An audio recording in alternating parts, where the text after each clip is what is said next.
yung mga kabataan. Ang sentro sang ila pagtililipon, ang Biblia. Ari latawanta.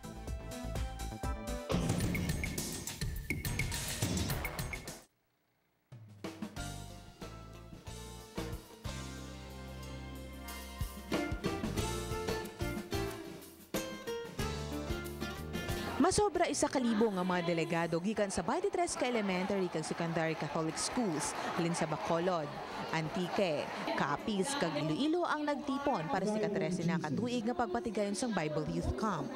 Makadamo na subong sa mga gatudlo, no, internet, all these things, but I think we need the word of God to be planted sa ilang life agud nga mag-iyaan sila sa nakaigo sa ilang pagkabuhi bilang mga pamatanon. Sentro sa mga pagcamping ang mga isyu nga ginaatubang sang mga pamatanon.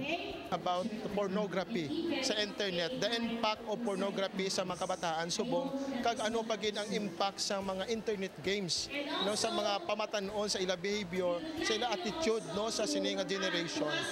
Isa sa pinakaimportante nga ilagintunan amo ang pulong sang Dios. Gani masubra 1,000 ka Biblia ang ginpanagtag sa mga delegado. In our survey, 60% of our Catholics, no, do not have the Bible. So that is also one of the project sa aton nga simbahan sa Pilipinas to put a Bible in every home. Tinutuyo sa sining nga aktibidad nga mapalapit ang mga kabataan sa Dios. Gani ginatagan pagtamod ang pagtuon sa Biblia. Every night, I used to read the Bible as I pray, of course. Naging closer ko kay God, kag naintindihan kong mga things nga dapat pangamuyo, gida permi. Gani, para sa ila, dako ang bulig sa pagpasakop sa Bible Camp. Ang Bible Camp, damo ka gidi may ma-learn nga lessons, damo ka gidi may makuha, and